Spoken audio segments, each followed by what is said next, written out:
Sorry.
என்ன விஸ்வா, இப்ப கூட ஒண்ணும் இல்ல. உன்னால முடியாதுன்னா இப்ப கூட வாபஸ் வாங்கிக்கலாம். ஓகே வாங்கி. அதெல்லாம் ஒண்ணும் வேண்டாம், நீ உன் வேலையை பாரு. டேய் விஸ்வா வேண்டாம்டா. டேய் நீங்க எல்லாம் சும்மா இருங்கடா.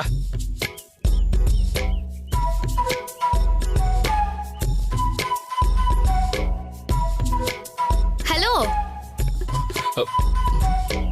ஏன் செருப்பு கழட்ட சொன்னல, நீ மட்டும் ஷூவோட போவியா? ஷூவை கழட்டுங்க சார்.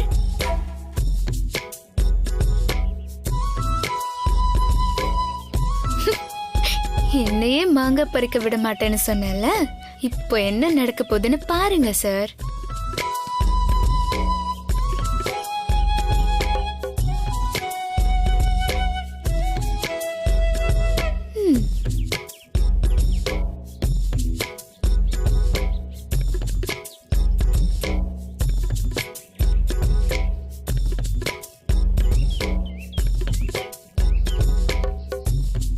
என்னது, காலில் எதுவும் தட்டுப்பட மாட்டேங்குது. அவ எப்படி தாண்டி போனா?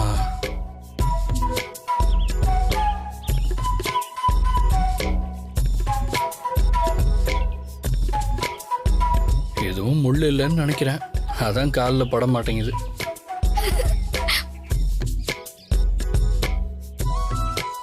விஸ்வா விஸ்வா,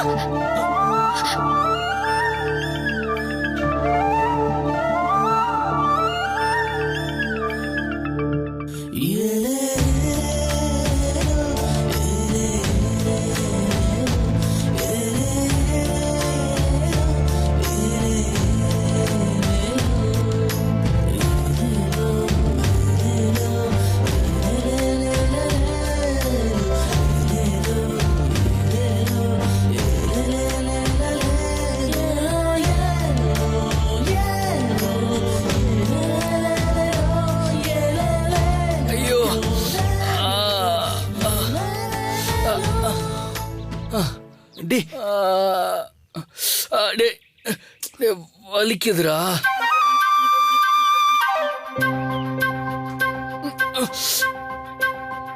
டேய் விஸ்வா, முள்ளு குத்தி இருக்குடா. டேய் நான் அப்பவே சொன்னேன்டா, நீ தானே கேட்கல. டேய் நானே வலியில துடிச்சிட்டு இருக்கேன், நீ வேற. மெதுவாடா, வலிக்குதுடா. டேய் கொஞ்சம் பொறுத்துக்கடா. டேய் இருடா.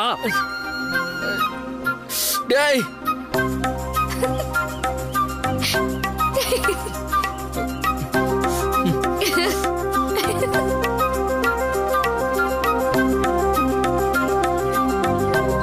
டேய் முள்ள எடுத்தாச்சுடா. ஐயோ டேய், மறுபடியும் வலிக்குதுடா. கால் உள்ளுக்குள்ள முள்ளு இருக்குன்னு நினைக்கிறேன். ஆ, ஆ, அதாவது முழுசா வரலன்னு சொல்றேன். அப்புறம் எப்படி துளசி?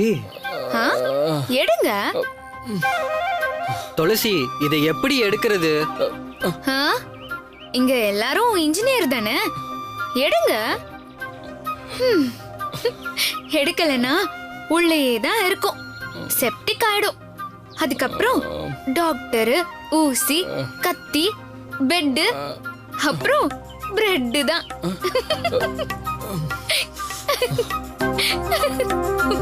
துளசி ப்ளீஸ் எப்படியாவது கொஞ்சம் எடுத்து விட. அதெல்லாம் என்னால முடியாதுப்பா. துளசி, நீ தான் இன்டெலிஜென்ட் ஆச்சு, கொஞ்சம் எப்படியாவது இடம். முடியாது. துளசி இவனால வலி தாங்க முடியல துளசி, ப்ளீஸ் துளசி.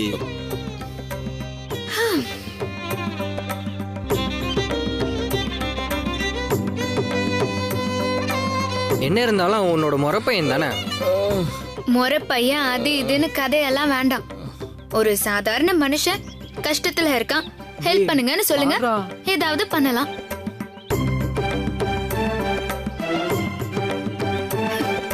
சரி சரி அப்படியே வச்சுக்கோ. துளசி, உனக்கு எதுக்கு இந்த தேவையில்லாத வேலை? இது போன போகுது, பாவண்டா. சரி சரி. ஆ, காலை இப்படி கொடுங்க, தள்ளிக்கோங்க. ஏய் விஸ்வா, பொறுத்துக்கடா. மச்சான் கொஞ்சம் பொறுத்துக்கடா.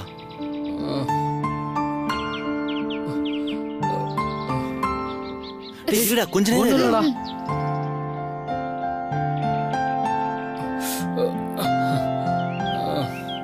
ம்.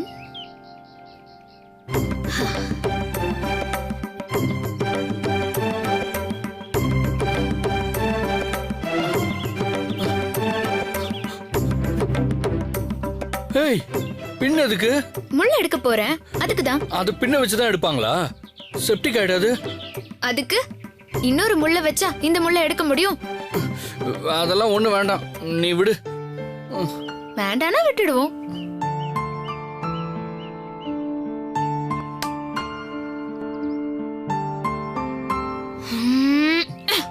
என்ன பண்ண போற? ஆ, பல்லால கடிச்சு முள்ள எடுக்க போறேன். ஆபத்துக்கு பாவம் இல்ல.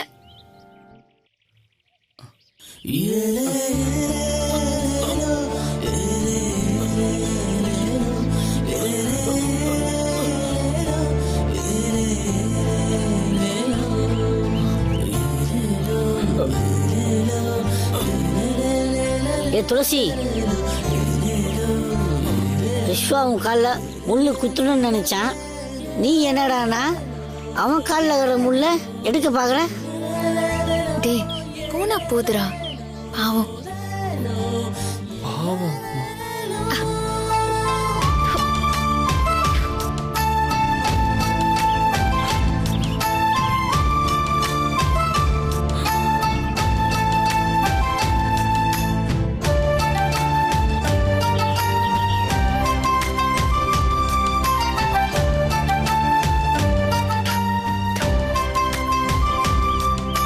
நீ விஸ்வா காலை வாயை வச்சு முள்ள எடுக்கிறது சுத்தமா பிடிக்கவே இல்லை.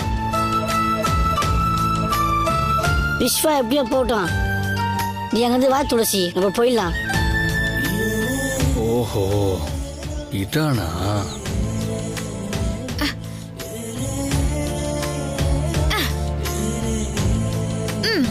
வந்துருச்சு, முள்ளு வந்துருச்சு. ஹலோ பாண்டி,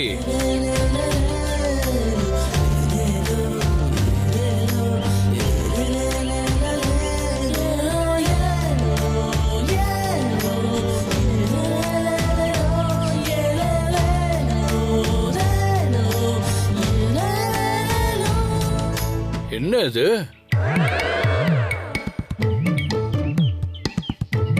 டேய், இவன் நம்மளெல்லாம் ஏமாத்திருக்காடா. இவன் போன்ல டைரக்ஷன் சொல்லிருக்கான், அதை வச்சு இவன் முள்ள தாண்டி இருக்காடா. டேய் பாண்டி, குட்டு வெளிப்பட்டுருச்சுடா. ஜம்புடா ஜம்ப். துளசி, துளசி, துளசி, விஸ்வா பாத்துடா. பாத்துடா.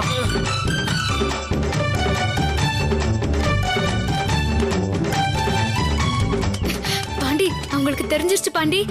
வா வா, சரி ஓடு வா ஓடு. துளசி. இதை வச்சு ஏமாத்திட்டாளடா.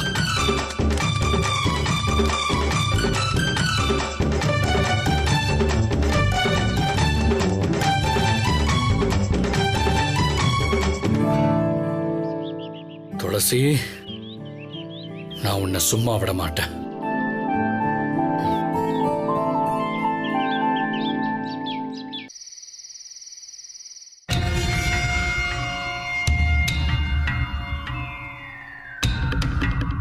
ராஜா மாதிரி அண்ணன் மகன் இருக்கும்போது நான் எதுக்கு வெளியே மாப்பிள்ளை தேடணும்னா? என்னமோ வானத்துக்கும் பூமிக்கும் குதி குதின்னு குதிக்கிறா.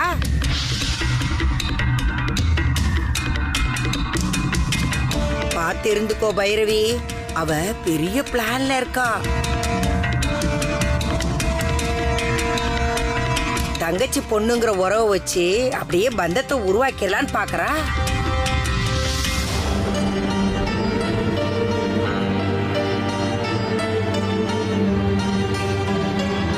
பைரவி,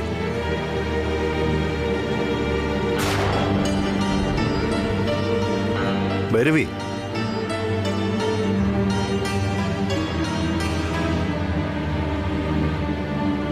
பைரவி, உன்னதான் என்ன யோசனை பண்ணிட்டு இருக்க?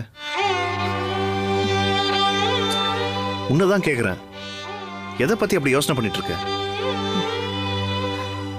உங்களை பத்தி தான். என்ன பத்தியா? அப்படி என்ன விஷயம்?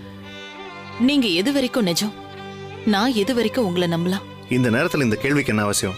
காலம் போற வேகத்துல எவ்வளவோ மாற்றங்கள் வருது, வந்துருச்சுன்னு கூட சொல்லலாம். அதுல இதுவும் ஒண்ணு. எதுல எந்த மாற்றம் வந்தாலும் நம்பிக்கையில மட்டும் மாற்றம் வரவே கூடாது. அந்த மாதிரி மோசமான விஷயம் வேற எதுவுமே இல்லை. ஒருவேளை மனசுக்குள்ள ஏதாவது இருந்தா அதை நேர்ல கேட்டு உறுதிப்படுத்திக்கிட்டு போகணுமே தவிர அனாவசியமா மனசுல வச்சுக்கிட்டு உன்னை நீ வருத்திக்க கூடாது. நீங்க கோயில்ல வச்சு எனக்கு ஒரு வாக்கு கொடுத்தீங்க. அத உங்க மனசுல இருந்துதானே சொன்னீங்க. அந்த விஷயத்துல உனக்கு சந்தேகம் வர என்ன காரணம்? நீங்க கேள்வி கேட்காதீங்க, எனக்கு நான் கேட்டதுக்கு பதில் மட்டும்தான் வேணும். என் மனசு உனக்கு தெரியாதா பைரவி? இது அதுக்கு பதில் இல்லைங்க. உன் மனசு என்ன கேட்டுச்சோ, என் மனசு என்ன சொல்லிச்சோ அப்படிதான் நான் வாக்கு கொடுத்தேன். இப்பயாவது காரணத்தை சொல்லு பைரவி. விஸ்வா துளசி கல்யாண விஷயத்துல உங்க தங்கச்சி பெரிய நம்பிக்கையோட இருக்கிறதா எனக்கு தெரிய வந்துச்சு. இதான் உன்கிட்ட இருக்கிற பிரச்சனையே. யாரோ சொல்ற விஷயத்துக்கு தான் நீ பிரையாரிட்டி கொடுத்துட்டு இருக்க. எனக்கு உங்களை நினைச்சுதாங்க பயமே. தங்கச்சியோட கண்ணீருக்கு கரையறவரு நீங்க, அதுக்கு கரைஞ்சு உங்க மனசை மாத்திக்கிட்டு வாக்க மறந்துடுவீங்களோங்கிற பயம்தான் எனக்கு. அந்த மாதிரி பயத்தை தூக்கி இப்படி சுமந்துகிட்டு இருந்தா உன் மனசு இப்படிதான் படபடக்கும். சிவகாமி நீ சொல்ற மாதிரி கல்யாணத்துக்கு முயற்சி பண்ணா அதை என்கிட்ட சொல்லாம செய்ய மாட்டா. அவ செஞ்சா நான் உன்கிட்ட சொல்லாம விட்டுருவேனா என்ன?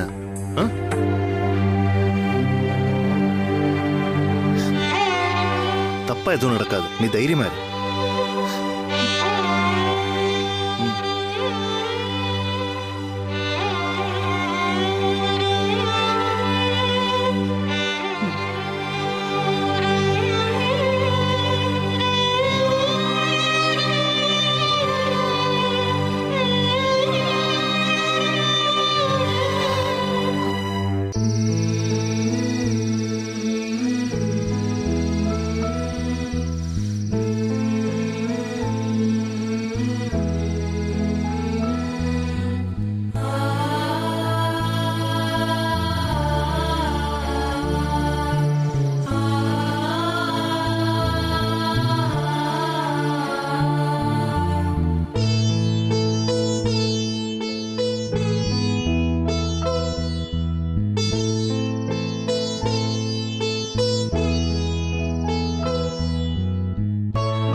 சிவகாமி, உன்னை நீயே சமாதானப்படுத்திக்கிறது தான் நல்லது.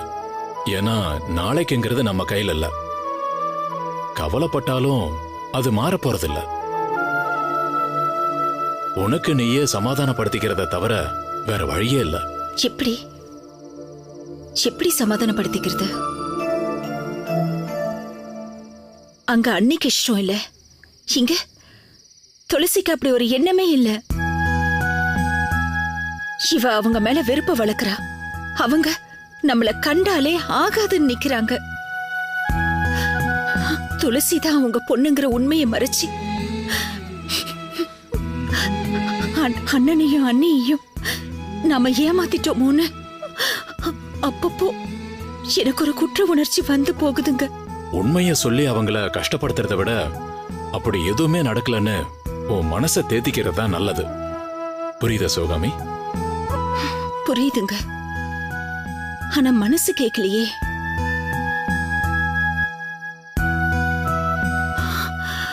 ஒரே தாய் வயித்துல பிறந்த நாங்க எல்லாத்தையும் பங்கு போட்டுக்கிட்டோம். அம்மாவோட அன்பு, அரவணைப்பு, ஏன் சொத்த கூட 2 பேரும் சரிசமமா தாங்க பங்கு போட்டுக்கிட்டோம். ஆனா என் கஷ்டத்தை, கவலைய, பிரச்சனைய, ஏன் என்னோட ரகசியத்தை கூட பங்கு போட போறது இல்லைங்க.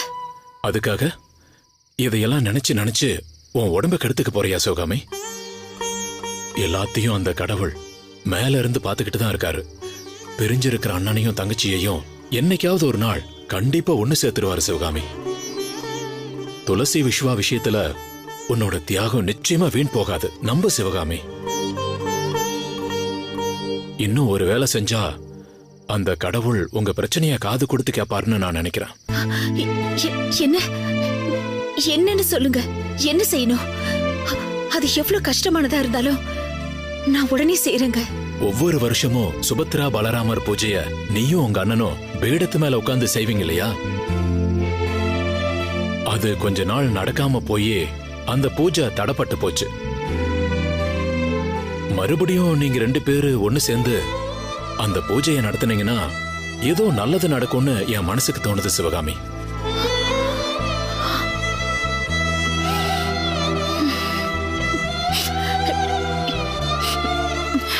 எப்படியாவது அண்ணனை பார்த்து இது விஷயமா நான் பேசுறேங்க. நாளைக்கே ஐயரை பார்த்து நானும் இது விஷயமா பேசுறேன். மாமா கிட்டயும் இத பத்தி சொல்லிடுறேன். மாமா எல்லாத்தையும் எப்படியாவது மேனேஜ் பண்ணிப்பாரு. இங்க பாரு சிவகாமி, நீ எதை பத்தியும் கவலைப்படாம நிம்மதியா படுத்து தூங்கு. டைம் ஆச்சு, நான் போய் தூங்குறேன். சீக்கிரமா என்ன?